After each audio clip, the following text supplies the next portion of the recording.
Hello, and welcome to Decarbonize, the clean energy podcast from Fresh Energy. Fresh Energy is a Minnesota nonprofit working to speed our state's transition to a clean energy economy. My name is Joe Olson. I'm the Senior Director of Communications and Engagement at Fresh Energy, and I'm here today to share with you a recording of the second webinar in our Energy Plus summer webinar series. The focus of this webinar was Energy Plus Higher Ed. In the discussion, Fresh Energy's Alan Gleckner, Executive Lead of Policy and Programs, is joined by Martha Larson of RMF Engineering, Rose Patzer of Minnesota State Energy Center of Excellence, and Amelia Vaz of the Minnesota Center for Environmental Advocacy. And with that, let's begin. All right, let's do it. Thank you everyone for being here today. We are excited to introduce to you part 2 of Fresh Energy's Energy Plus webinar series. My name is Joe Olson and my pronouns are she, her. I am the Senior Director of Communications and Engagement at Fresh Energy, and I am kicking off our webinar today. So if you haven't heard of Fresh Energy before, we are a Minnesota-based nonprofit working toward a vision of a just, prosperous, and resilient future powered by a shared commitment to a carbon neutral economy. Now, to today's event. Energy and climate issues play out across our society, in books and film, in institutions of higher learning, our democracy, and the very air we breathe. Minnesota's colleges are modeling net zero innovation and teaching the next generation of leaders. So today, we're going to discuss what is on the horizon for these important institutions. But first, before I get too far along, I want to thank our sponsors for today's event who helped make the series possible. Thank you to Great River Energy for joining us as a gold sponsor and to Sunrun for joining us as a bronze sponsor. And also, I want to shout out and thank all of our promotional partners who helped spread the word about this event. This list is bigger and better than it's ever have been in the 3 years that we've been running this series. We're so grateful for all of your partnerships. We really appreciate it. And then one quick reminder before I forget, the last 15 minutes of this webinar will be an audience Q&A, but that means you can submit your questions actually at any time of the webinar. No need to wait for the end. There's a Q&A box at the bottom of your screen. Just find that button, type your question in there, and we'll get to it toward the end of the webinar.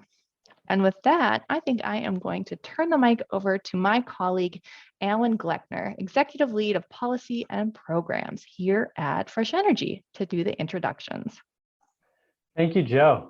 All right. Let's get started and meet our panel of great experts that we'll be talking with today to dig a little deeper into how Minnesota's colleges are modeling net zero innovation and teaching the next generation of leaders and clean energy technicians. Welcome to our panelists. Today, I'm joined by, first, Martha Larson. Martha is the Director of Sustainability at RMF Engineering. In 2010, Martha became the first manager of campus and energy sustainability at Carleton College, where she helped the college reduce its carbon footprint by nearly 70%, which is where we at Fresh Energy met Martha. All right, next we have Rose Patzer. Rose has served as faculty at Minnesota West since 2007 in the Biofuels Technology and Energy Technical Specialist programs, and she's currently the Executive Director for the Minnesota State Energy Center of Excellence. She enjoys promoting awareness about the renewable and traditional energy industries and has actively participated in a variety of energy-related federal and state grants throughout her career. And next, Amelia Vaz. Amelia is a regulatory attorney at the Minnesota Center for Environmental Advocacy, where she litigates clean energy cases, specializing in matters before the Minnesota Public Utilities Commission and other state utility boards. She's also an instructor of the Environment and Energy Law Clinic at the University of Minnesota Law School. All right, so let's jump right in and get started. First question for folks. As an attorney myself, I've spent plenty of time in the education system and had the opportunity to experience firsthand some of the work going into teaching the next generation. So let's start there with Amelia. Amelia, can you tell us a little bit about your dual role as both an instructor at the U's Environment and Energy Law Clinic and as an attorney at MCEA? How have you seen the role of energy and climate in higher education evolve during your time in the field? Yeah, absolutely. Thanks, Alan. So just to kind of give folks an idea of what a clinic is, because that doesn't sound like a very legal term, it sounds like a medical term. Most law schools, including the University of Minnesota, have things called clinics, where students are able to get practical hands-on experience practicing in a particular field of law. The University of Minnesota happens to have an energy and environmental law clinic, which is hosted at Minnesota Center for Environmental Advocacy, which is where I work. So what that means is we have about 4 student attorneys who come work with us for a year, every year, through their work in the clinic. And those students get to practice on a student license. So they get to do a little bit more than a student would who's maybe just doing an internship. They can make court appearances, they can do more in-depth casework, all under the supervision of attorneys who are at Minnesota Center for Environmental Advocacy. So I'm both an attorney at Minnesota Center for Environmental Advocacy, but also I supervise these law students in the clinic and help them get connected with environment and energy law cases, depending on their areas of interest. And I've been supervising law students since about 2011, both at MCEA, where I'm at now, but also previously at Hoosier Environmental Council in Indiana. And, I've really seen a difference in students in that period of about 10 years. And the students that I see now who are coming to, work at an environmental nonprofit that does legal work, they are now coming in with really specific interests. And I find that they're much more educated, particularly about climate change. Whereas, the students that I was working with in 2011 were coming in and thinking, oh, I have an interest in the environment. I have an interest in potentially practicing environmental law. I kind of want to see what this is about. The students that I see in the clinic now are about 4 steps ahead. They're very educated about the issues. They are doing this program because they know they want to practice energy law. They want to work on climate change. They want to be part of climate solutions. So the students that I'm working with now are just coming really educated and really motivated, particularly to tackle climate change. They all want to work on climate change, which for me as somebody who works in energy law is really exciting. Yeah, thanks, Amelia. And it's heartening to hear, and I guess not surprising given the scale of what we're dealing with, but it's not good to hear nonetheless. But now let's shift a little bit away from lawyers to the folks that are bringing skilled labor actually into the field in clean energy. So Rose, you've been in the energy world since 2007 at Minnesota West in Granite Falls and in the greater Minnesota State College and University system. Can you tell us a little bit about yourself and your role, as well as some of the changes in the energy sector you've seen in training up the state's energy workforce? Absolutely, and thanks for having me with you this afternoon. A little bit about our Energy Center of Excellence. We are one of 8 centers of excellence that are within the State College and University system, and each one of us has a focal point. Mine happens to be energy, and it's all things energy. We have seen the history of our fuels in Minnesota, starting with petrol, but obviously, like mid-90s, we saw ethanol, and then early 2000s was biodiesel and wind, and now very strong in solar, and also on the horizon and pretty much bringing into the present is our geothermal and our heat pumps. So we really are seeing a varying age of students coming into play, and all different ages, all different backgrounds. And we really are a migratory society. So people that want to move around the country, the solar industry is one of the best, and the wind industry, best migratory professions to get into. Excellent. Thanks a lot, Rose. And yeah, it's great to hear. We're going to need more and more of these skilled laborers as the energy transition carries on. So thanks a lot. And now to Martha. So your work at Carleton ensured the college didn't only teach, but also showed what clean energy innovation looks like. Can you tell us a little bit about your work at Carleton modeling net zero innovation and how that applies to your new role at RMF? Yes, of course, Alan. I just joined RMF in June after 12 years of helping Carleton work toward its carbon neutrality goals. And the way that began was Carleton signed a commitment with about 700 other schools to be a carbon neutral campus by a specific date.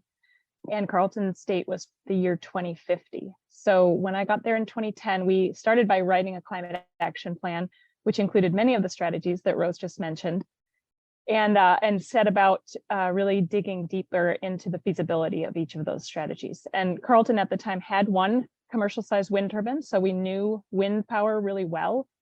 And very soon after I arrived, we put up a second. So we started with just clean electricity and moved, some degree without realizing it, into the strategic electrification movement, because our next endeavor brought us into geothermal or geo-exchange as a heating source.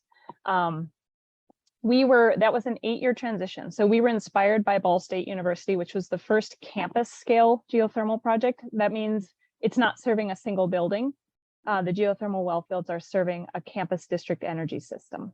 So there's a picture Joe's sharing of drilling borings on the bald spot, which is our beloved quad, and the chapel in the background there.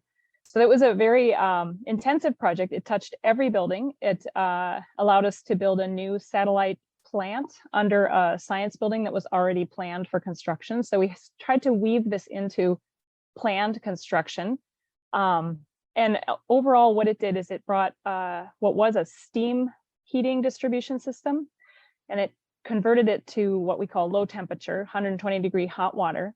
And when you are only heating your medium to 120 degrees instead of 330 degrees steam, you can make that heat with a lot more low carbon technologies. So Carleton chose geothermal heat pumps tied to geothermal bore fields, but even things like solar thermal are great producers when you're heating to 120 degrees. So it really opened up a lot of doors for Carleton to engage with future heat recovery and heat generation technologies that move us toward low carbon heating powered by zero carbon electricity. So we started to kind of piece that together and realize that's our path to carbon neutrality. And all along the way, we were looking for ways to make the campus a living lab. So our geology students were out in the field with the drillers, learning side by side, what the concerns are, what the issues are, and taking samples. They gave a whole sample set to the Department of Health. They kept a sample set for a teaching and learning tool in the classroom. And now they're engaged in some very complicated research about how groundwater flow may impact efficiency of the bore field. So we've had many co-benefits on the curricular side, as well as reducing the carbon footprint of the campus by almost 70%. That's combined, the wind turbines and the geothermal project. Amazing. And our understanding is that's you're now at RMF kind of spreading the same philosophy and same kind of project scope to other places. Great. Yeah, I couldn't get enough, so I'm going to try to do it again. I'm actually at Williams College today. Oh, wonderful. They're working on a campus decarbonization plan, and in a couple weeks I'll be at Bowdoin College doing a similar workshop. So I feel very blessed to have the opportunity to take all those lessons learned and continue sharing them with other schools. Super cool. And we're in love with that project at Carleton here at Fresh Energy. So it's super cool to get to share it a little more widely on this webinar. But yeah, switching gears. So it wasn't that long ago that energy and climate weren't really a big topic in higher education. But what I'm hearing from you all is that that definitely isn't the case anymore. Can you each speak to where you see this change coming from? Is it leadership, students, alumni, elsewhere? So the question is for all three of you, but let's start with Amelia in your role with U of M law students over the years. Yeah, so from my perspective, I think the change is really student driven and that there's so much student interest. And we've seen students come to us in the clinic, for example, who went to law school because they wanted to be doing big things on climate. And instead of, going to law school and discovering energy law and thinking, oh, that could be cool, maybe I want to work there. So I had the pleasure of getting to work with this student last year in the clinic, and he was a young man who, when he was a high school student, maybe maybe high school student, but for sure college student at Carleton, he got really involved in opposing the Line 3 oil pipeline. And he and some other people his age formed together and formed a group called the Youth Climate Interveners. And they, which to me, this is just incredible, the brilliance of youth. They participated in the Public Utilities Commission hearing on Line 3, which was very long, very technical, very intense. And they did that all on their own, without an attorney. And it's my full-time job to participate in cases like that as an attorney. So I think that's really incredible. But as part of their participation in that process, this young man decided that he wanted to go to law school because he felt there was a real need to have attorneys who were committed to doing climate work. And he ended up in the clinic, and in the clinic he said, well, could we possibly work on Line 3 again, and could I maybe participate in the case that was now at the Minnesota Court of Appeals? Could I represent the Youth Climate Interveners now as a law student? And we said, sure. So, as a student in the clinic, he was getting this really cool experience of being an attorney, student attorney at the Minnesota Court of Appeals, representing this group that he was once a part of as a youth. And, getting to do environmental law and climate change, address climate change issues as a student in the clinic, which, and of course he did an incredible job, just a remarkable job as somebody who hadn't even graduated from law school litigating that case. But he's a perfect example of the change that I'm seeing, that we see these students who have already done advocacy or already have real life experience working on climate, and I'm seeing them come to law school or higher education as a way to take their advocacy to the next level. It's really cool. Thanks for that story, Amelia. So yeah, moving on to Martha. I imagine you were pulling a lot of levers with Carleton leadership throughout your project and making that happen. So can you add your insight as to where you think this interest and change is coming from? Absolutely. I'll add a fun connection to Amelia's story. We compared notes offline and found out that was a student, the student she was just talking about, that worked in my office as an undergraduate, who, like she said, came in with tons of advocacy experience, even having done it as a high school student, continued to gather experience in our office doing campus change and campus initiatives, and then went on and got inspired to get a law degree. So it's very, very fun to see the level of passion and also now the experience of very young people, experience and knowledge that they're bringing to these professions. Yeah. So at the administrative level at Carleton, I think the fact that we signed the Second Nature President's Climate Commitment was a real catalyst. And I know, commitments have varying levels of integrity and follow through, but that one was very substantial in the fact that it really mobilized higher ed as a whole sector and inspired higher ed to act in concert in a collaborative and friendly competition, but also a collaborative way. And what that did is it allowed us to really catalyze change with all that shared knowledge, and then setting examples. So we learned from Ball State. Bowdoin and Williams are now learning from us. We learned about other technologies like biomass from Middlebury. So it really opened the floodgates to gaining knowledge and experience. So you didn't have to be the one guinea pig for all the technologies. You could kind of, everybody takes a piece of it and we all compare notes. So I think that competition certainly and the commitment certainly allowed our administration to see that there was a structure and a goal. And with the climate action plans that accompanied that commitment, there became a roadmap. And all of that really planful approach allowed it to have a feeling of being very practical and very thoughtful, rather than just kind of shooting darts at the wall. We did our fair share of that as well, but a lot of it was pretty structured. And then I also feel that the collaborations that have grown out of the professionals that have now developed, I mean, there's a lot of job development in the trades, as Rose mentioned, but there's also a lot of development of the sustainability profession. And we're now seeing them not only in higher ed, but also healthcare and government. So these networks of professionals that can share knowledge help to frame these issues for the board. And then lastly, we really tied our project to the practical needs of Carleton. save money on operating costs, prepare for carbon taxation, prepare for a net zero future, and support the deferred maintenance needs of our campus. So that all went a long way in showing that there are co-benefits. It's not just a project to be green, it's a project to maintain our campus in a very thoughtful way. That's awesome. Yeah, love it.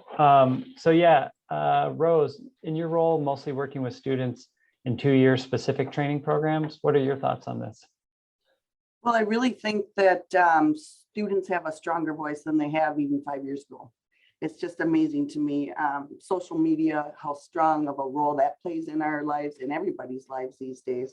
And the social media has really helped to define and align our programs within the state. We do have 30 energy related programs within the state college and university system. So there's a lot of opportunities, and some of those are 1-year programs, some of them are 2-year. But the strength in numbers is showing our solar programs are certainly growing. And so the students are pushing the development of more of these programs and accessible education around the state.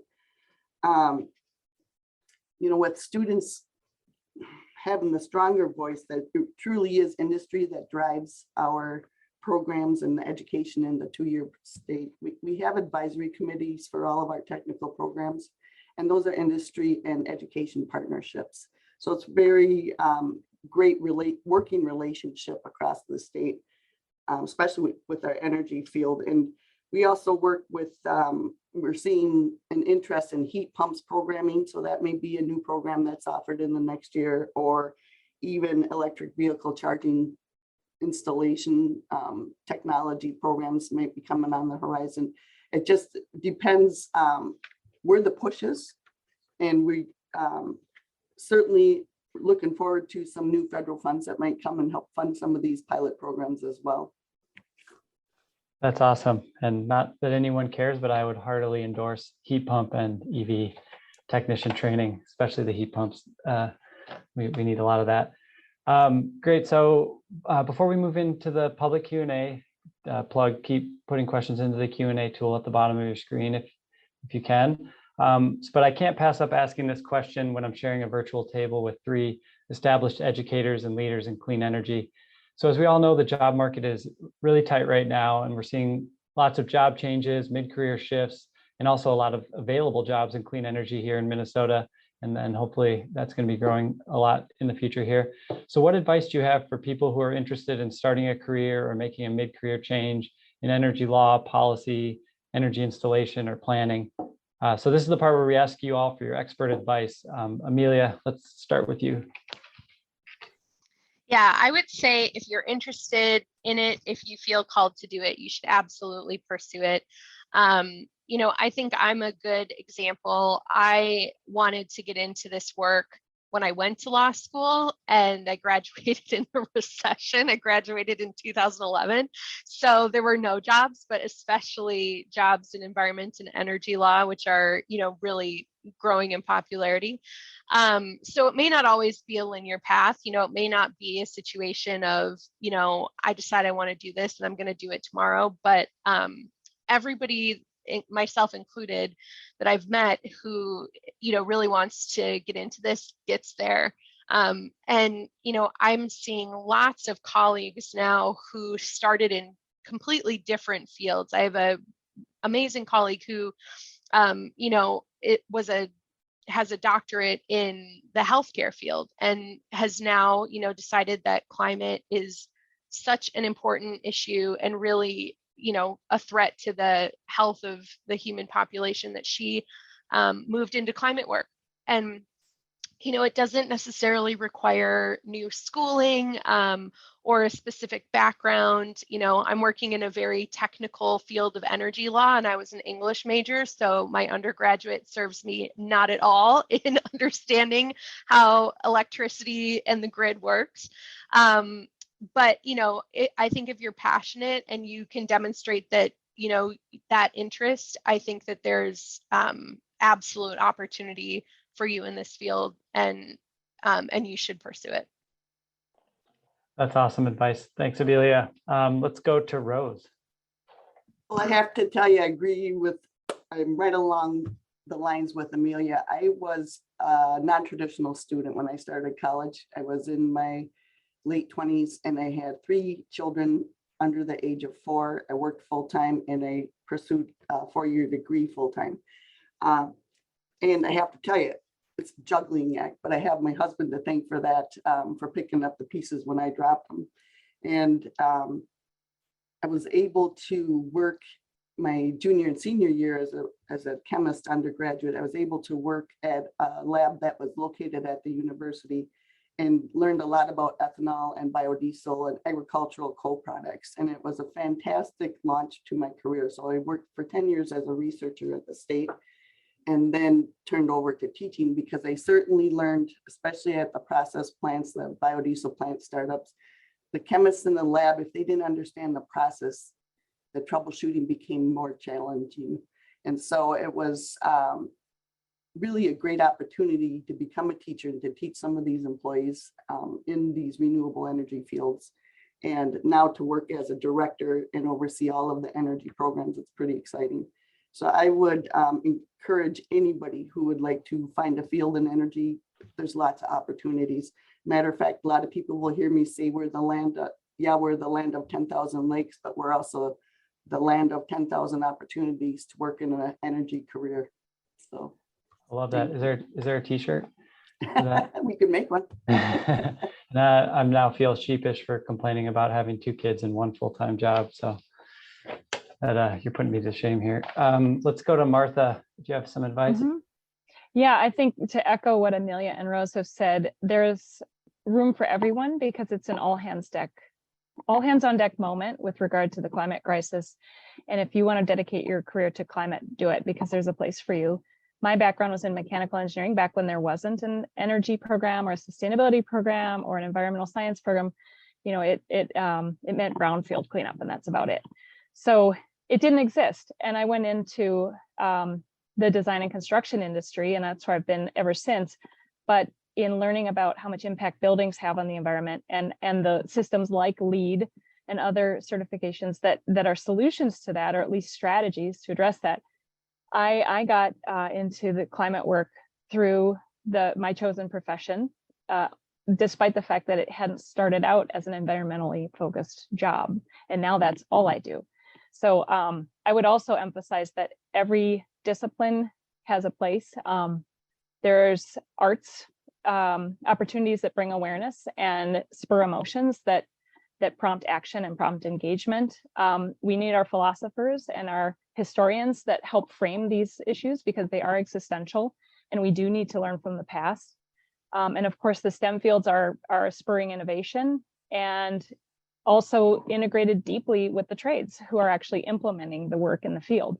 So I think no matter where you're at, what your age is, what level of education you want to get, and what discipline you feel as a natural fit for you, there is that is a lens that you can apply to working on climate. So it's very important. And I guess my last advice would be that things are changing so fast that no matter what discipline we're in or what job or what role we play, we have to be observant. We have to keep learning. We have to have an open mind. We're all lifelong students, and that's kind of, there's always room for new people because there's always new information coming down the pipeline. So no one's an expert. Absolutely. Yeah, it's a perfect note to pivot on here to our Q&A, which will be next. So again, still time to put your questions in the Q&A tool at the bottom of the screen. But before we head to Q&A, Joe's going to jump in here with a few reminders and housekeeping items. Perfect. Thank you, Alan. And that was really inspiring. I don't know what the 3 of you could do with a mid-career communications professional, but feeling pretty inspired. Okay, well, we'll be back next week. Energy Plus will return on Thursday at noon with my colleague Margaret Cherney-Hendrick, along with Jesse Carr-Schmuel of the Minnesota Department of Health, Emma Hines of RMI, and T. McClenty of MN350. And we will be discussing the intersection of energy and health. And while we're on the subject of events, registration is now open for Fresh Energy's virtual benefit breakfast on October 13th. We'll be featuring Julian Brave Noisecat, a nationally acclaimed journalist and thought leader who has become a force for climate action across movements. You can register to join us at fresh-energy.org/benefit breakfast. And finally, it's going to be extremely hot this week, or so I've heard, but we Minnesotans know better. We know that temperatures are going to be below zero in just a few short months. So, for the first time ever, Fresh Energy's created our very own branded wool socks that celebrate wind, solar, and clean energy. Everyone who donates $50 to Fresh Energy by the end of July can snag their very own pair of these limited edition socks. And thanks to a very generous donor, all gifts will be matched. So your contribution technically is doubled. And with that, use that Q&A function and I will turn things back over to Alan. Thanks a lot, Joe. Great. So seeing some questions roll in here. I'm trying to do this in real time, so forgive me. But I think we also have a couple pre-submitted questions for folks that registered that are really great. So let's start there. The first question is from Brian S. And I think this is a good one for Rose. Please explain the differences, if any, in workforce development efforts in the renewable energy career tracks versus the traditional energy career tracks and how your programs approach that. Well, a number of years ago, we contracted for a study on core competencies. And what's really interesting, folks, is that a lot of the core competencies in a process plant, whether it's process dynamics, it's P&ID or PLCs, when you're working with those courses, they also lead themselves or lend themselves into the renewable energy fields as well. So we can pretty much, piggyback the programs for those core competencies. And then you get specific when you're working with a solar install, for instance, or a wind turbine, especially if you don't want to be afraid of heights if you're going to work in the wind industry, but the core competencies really make a difference for this, for both sides of the energy world. Awesome. Thanks, Rose. Then let's see here. We have some good questions. A specific one for Martha here about which energy engineering degree, if you had to pick one for making a climate impact, what would you tell a student to do? They're all going to work. I mean, it's probably seems like a cop out, but I'm a mechanical engineer, so I've really focused on plants and distribution and heating and cooling systems. But electrification is not going to happen without upgrades to the electrical grid and increased generation and clever designs for turbines and solar panels. So. And of course, industrial engineering with all those processes and, trying to find efficiencies, you can't go wrong. Yeah. And I would say in our world, we're seeing a never ending need for electrical engineers on the kind of planning and transmission side and all that, utility and grid work. Great. So another pre-submitted question is from Simeon M. That I guess would also be a good one for Martha. Sorry to hit you back to back here. With regards to work that's most important to you, or just for work and making a difference, what do you suggest for leveraging to collaborate with higher ed? Sorry, I'm butchering this. Basically, what can you do at colleges and universities that you generally don't expect or see from other public-private organizations? So what I'm reading is this is like, what's special about higher ed, or what's uniquely possible with higher ed compared to other institutions?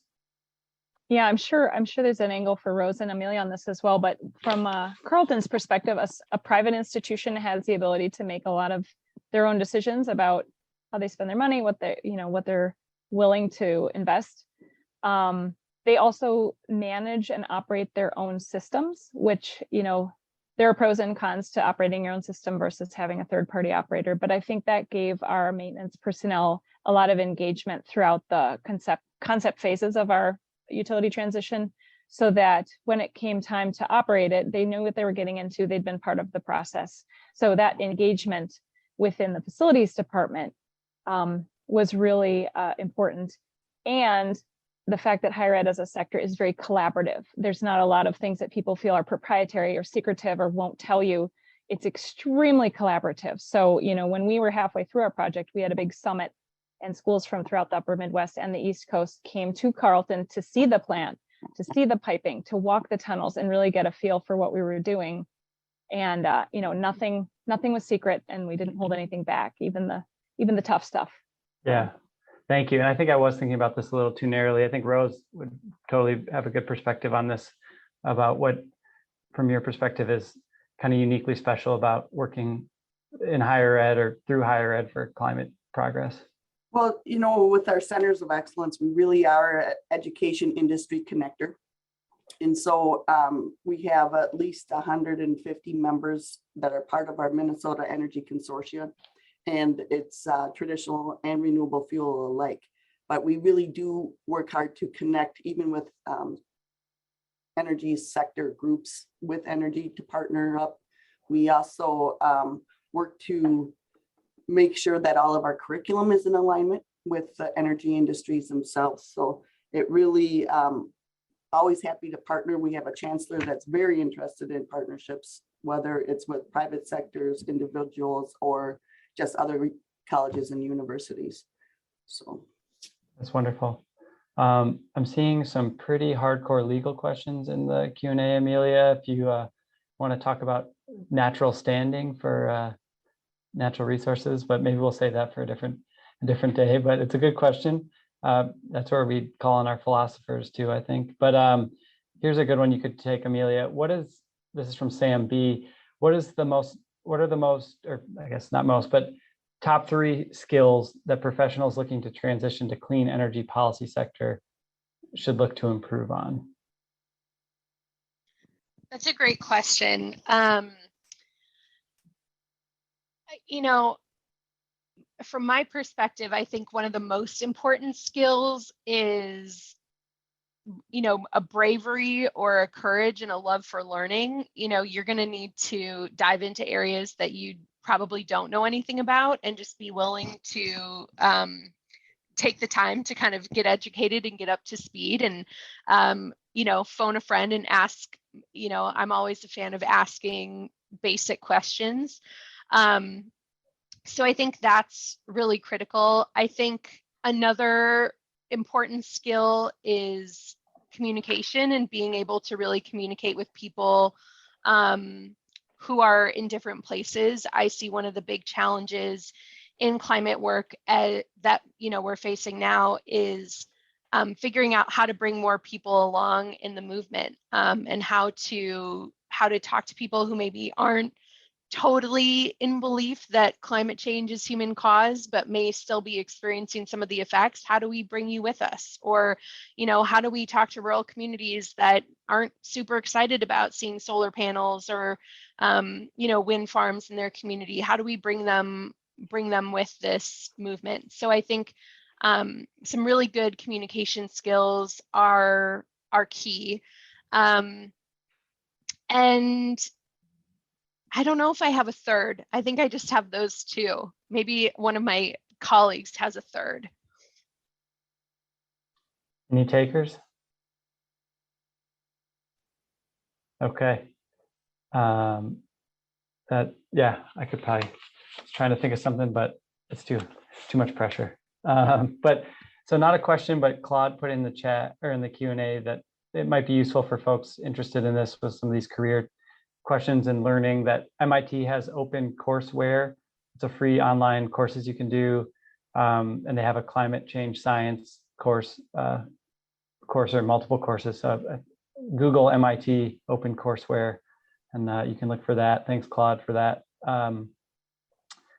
So one question that came up is around seeing more BIPOC folks and people of all genders in this field, whether it's you know, doing the work through the trades and other folks, or whether it's on the industry side, policy, advocacy, all the above. I think we'd like to think, and I think it's true that it's getting better, but we certainly have a long way to go. So I think I'd love to hear all you guys' take on that. And maybe we could start with Rose. Sure, I have to agree with you. The energy fields are our white male dominated field, and it has been for years, and we've been talking about changing that dynamic for years. we're finally getting there, at least a little bit in Minneapolis.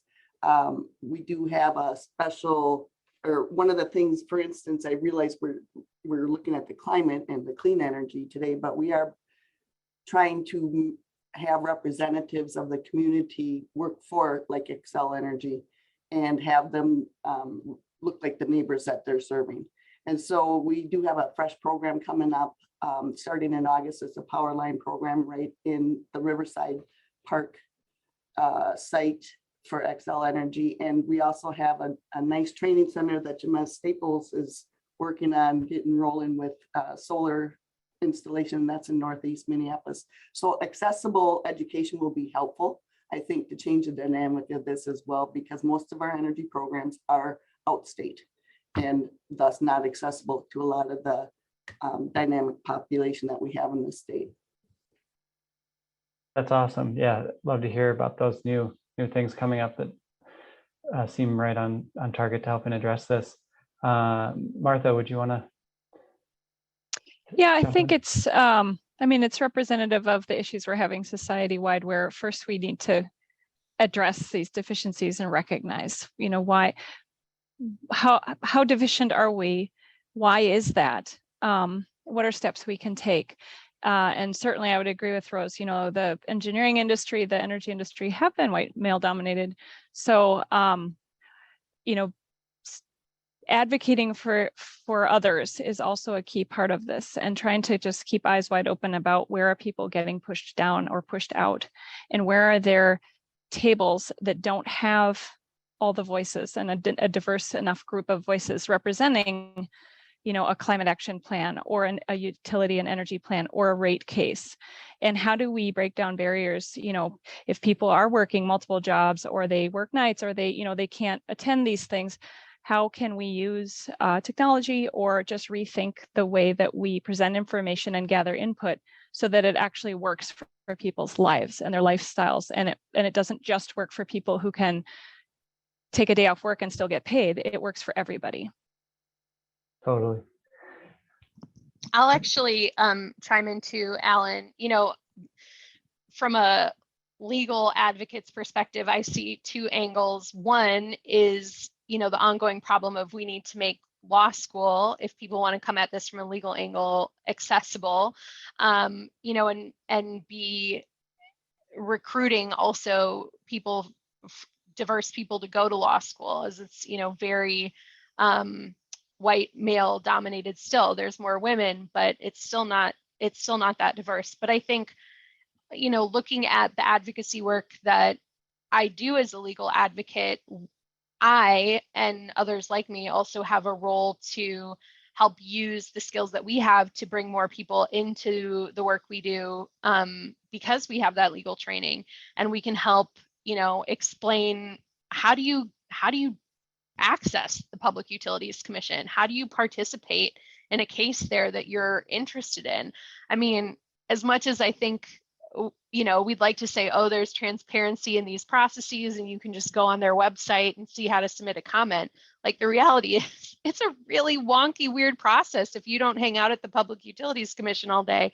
And so there's a lot of work for, I think, us as advocates who are, you know, or me as an advocate who's in that space a lot, to be reaching out and sharing what I know about how you engage in that space with others who want to engage, but, you know, maybe didn't go to law school, you know, don't have the legal resources, but can still participate as a member of the public. How do we kind of give them some tools to enter into that space so it's not so scary and foreign? Yeah, absolutely. So that was kind of one specific challenge that's facing the energy industry writ large, but we could also be curious to hear your thoughts on other challenges a little bit more specific to your, you know, your piece of the world here. So is there any one specific challenge that any of you would want to call out that you're working on, or that you think the energy industry in your space needs to address or should address? I can jump in here. One of our biggest issues for the energy training is that we don't have an energy pathways on the career wheel for the Minnesota Department of Education. And so if we could get our little piece of the pie on that wheel, we'd be able to define some pathways in the K-12 system.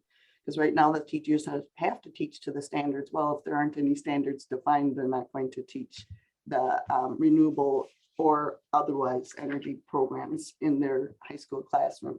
So that's one of the biggest challenges is, and then again, the other thing is just having accessible education to everybody. And so we're trying to work on that as well. Awesome. Certainly in my world, it really relates to what Rose does, is bulking up the skilled trades who can operate, maintain increasingly more sophisticated systems. You mentioned heat pumps, Alan. There's a heat pump boom that's going to be like the solar PV boom that we've just all witnessed. And you need technicians that know how to install those, know how to relate them. If you're doing geothermal borings, like have technical competence in geology as well as mechanical, trades. And then even things like drilling, if people are going to do large scale bore fields like Carleton, we were lucky to get a team of drillers when we needed them to do 300 bores that are 500 feet deep. That's a very specialized skill. And so I think all of those skills are going to be in very high demand, and people are going to be clamoring for them. And Absolutely. I'll echo what Martha and Rose said, as somebody who's a policy advocate, the policy is only so good if we don't have the people on the ground to make those policies happen and to build the infrastructure that we're pushing for. So I think that's critical. It also, from a policy standpoint, sure wouldn't hurt if we had some stronger state or federal, mandates and regulation on climate. That would be a big help. And I'll just say, my perspective in the policy space is that there's a lot of interest in the state all over the place, from the municipal level to state agencies. Everybody wants to do some good work on climate, but a lot of people, especially, at the state level, feel very hamstrung by there being a lack of clear guidance from the state legislature about where we're going and how fast we're going there.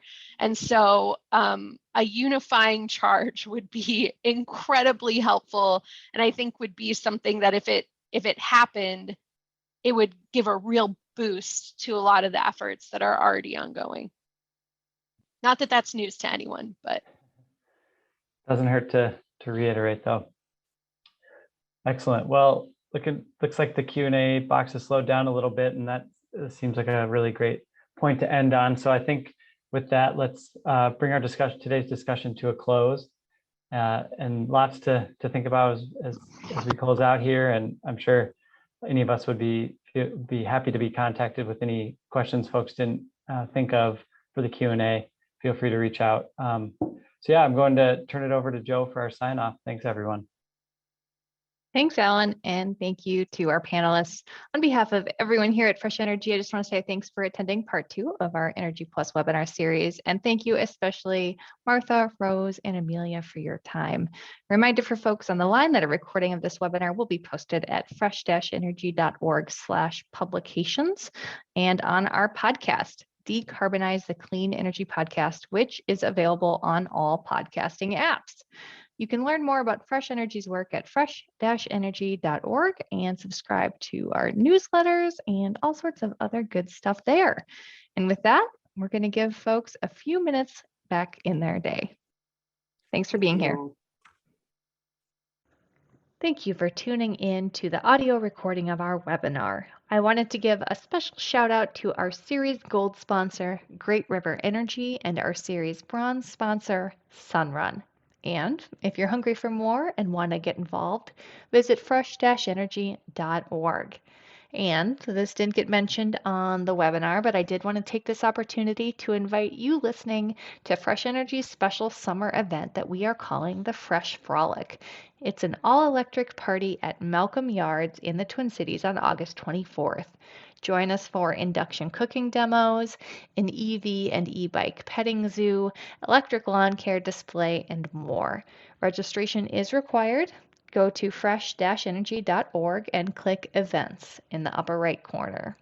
And finally, you can support Fresh Energy's work by making a donation today. If you donate $50, we'll even send you a pair of wool socks featuring super cool graphics of wind and solar. Visit our website at fresh-energy.org and click Donate in the upper right corner. Thank you for listening.